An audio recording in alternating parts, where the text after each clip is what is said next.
जरूरत से ज्यादा सादगी इंसान को कायर बना देती है, डरपोक बना देती है। जरूरत से ज्यादा सादापन नहीं, समय के हिसाब से जरूरी है।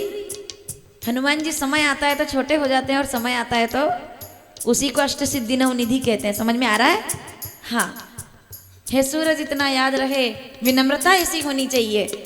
मैंने तो कहा अगर सामने वाला प्रेम से बात करता है तो विनम्रता का भाव होना चाहिए, और अगर सामने वाला जबरदस्ती छेड़ने के लिए आए तो बजरंगी वाला भाव होना चाहिए कि पहले तो किसी को छेड़ेंगे नहीं, और कोई अगर छेड़ेगा तो फिर जबरदस्ती कोई परेशान किए जा रहा है और फिर भी आप ऐसे हाथ जोड़ो ना, ये नहीं। क्या कहा? हे सूरज इतना याद रहे, संजीवनी लेने गए हे सूरज, तो सूरज देवता थोड़े थोड़े निकल रहे थे। सूरज की एक किरण पड़ गई तो लक्ष्मण प्राण त्याग देगा। दवाई मेरे हाथ में है, तेज गति में एम्बुलेंस जा रही है दवाई लेकर। एम्बुलेंस कौन? हनुमान जी। तो सूरज देवता से कहा, शब्द पर ध्यान दीजिए, हे सूरज इतना याद रहे, विनम्रता संकटक सूरज वंश पर है। शब्द समझ में आ रहे हैं? थोड़ा धीरे बोलती हूँ। लंका के दुष्ट राहु द्वारा आघात दिनेश अंश पर है, इसलिए छिपे रहना भगवन, जब तक न जड़ी पहुंचा दूं मैं, बस तभी प्रकट होना दिनकर, जब संकट निशा मिटा दूं मैं। संजीवन आने से पहले यदि किरणों का संचार होगा तो सूर्य वंश में सूर्य देव निश्चित ही अंधकार होगा। आशा है स्वल्प प्रार्थना ये सच्चे जी से स्वीकारोगे, आतुर की आर्त अवस्था को होकर करुणार्थ निहारोगे। फिर बोले, अब तक बोल रहे थे राम भक्त हनुमान, अब बोले अंजना पुत्र। और अगर जो नहीं माने तो याद रहे दिनकर, अन्यथा याद रहे दिनकर, अंजनी तनय से पाला है। बचपन से जान रहे हो ना हनुमत कितना मत वाला है।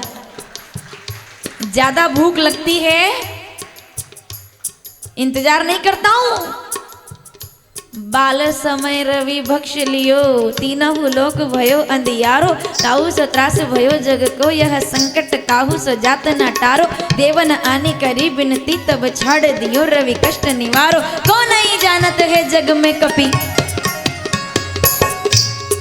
अंगद के संग लेन गए सीज खोज, कपीस ये बेन उचारो। जीवत न बचियो हम सोजो, बिना सुधि लाए यहाँ पगधारो। हेरी तके तट सिंधु सबे, तब लाए सिया सुधि प्राण उबारो। को नहीं जानत है जग में, संकट मोचन हनुमान के।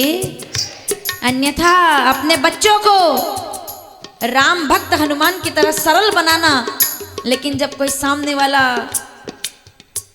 अब क्या बोलूं इस बारे में, जिस भाषा में समझे उस भाषा में समझाना हो तो अपने बच्चे को सरल बनाना, लेकिन फिर आखिरी पंक्ति वाला हनुमान बना देना। बच्चों की आंखों को अंगारे बनने दो, बलवान बनाओ, इनको टिट्टू पिट्टू मत बनाओ। ये चलते चलते गिर गया, ओ गिर गया, ओ क्या है ये? कैसे लड़ेंगे जमाने के साथ? थोड़ी सी गर्मी हुई, ओ 15 साल का डब्बू ये, ओ बेटा बहुत गर्मी है बाहर। उसकी उम्र के लोग खेत में बीज बो रहे हैं, दवाई डाल रहे हैं। उसकी उम्र के लोग मजदूरी करके, डामर देखा, डामर सड़क पे डामर डालते हुए लड़के देखे हैं? उसकी उम्र के लड़के। जिस उम्र में तुम्हारा लड़का एसी में बैठ के सट्टा खेल रहा है आईपीएल में, माफ कीजिएगा, पूछो डामर डालने वाले से गर्मी क्या होती है। एक बात याद रखना, मुझसे लोग कोई कह रहे थे गर्मी किसको लगती है, मैं कहती हूँ एसी कूलर पंखे वालों को गर्मी लगती है, खेत में काम करने वालों को गर्मी नहीं लगती। एसी कूलर पंखे वालों को गर्मी लगती है, नहीं, किसान को गर्मी नहीं लगती, मजदूर को गर्मी नहीं लगती, डामर रोड पर डालने वाले को गर्मी नहीं लगती।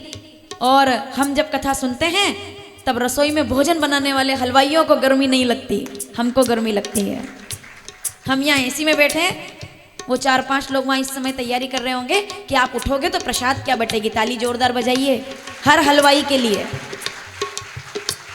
हर हलवाई के लिए। भीम ने भी हलवाई बनने का काम किया था अज्ञातवास के समय, याद है? हलवाई बने थे। हाँ, तो उनको पता चल गया था भट्टी के पास खड़ा होना क्या होता है। उनको गर्मी नहीं लगती। होटल पे काम करने वालों को गर्मी नहीं लगती। काम करने वालों को गर्मी नहीं लगती, आराम करने वालों को गर्मी लगती है। क्या है गर्मी? अरे वो साहब 15 साल का डब्बू ये,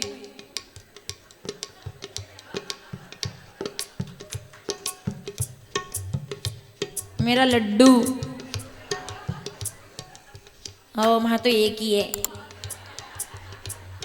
कहीं नहीं भेजू तुम्हारा नाना के। हाँ तो एक ही हो, पढ़ लेगा सब। हो के चक्कर में धुंधकारी बन गया हो। आपने कहा हो, वो 20 साल का, उसने कहा जाओ जाओ जाओ। ऐसा मत करो, इन बच्चों को थोड़ा मजबूत बनाओ। ये कैसे, इनको लकड़ियाँ चलाना सिखाओ, थोड़ा इनको थोड़ा तलवारें चलाना सिखाओ। हैं ये मोबाइल में गेम खेल खेल के बेड घुमा रहे हैं, इनको थोड़ा बढ़ाओ आगे। इनको शारीरिक विकास दो, मानसिक विकास दो।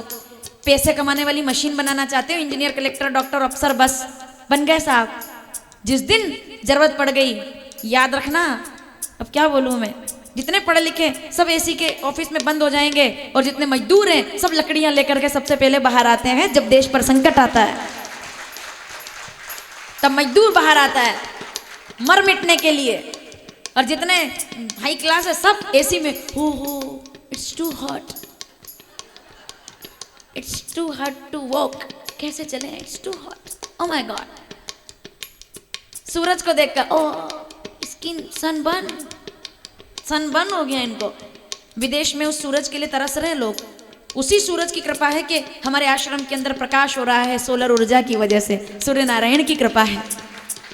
सुबह उठकर जल चढ़ाओ सूर्य भगवान को, क्या सनबर्न हो जाए तुमको।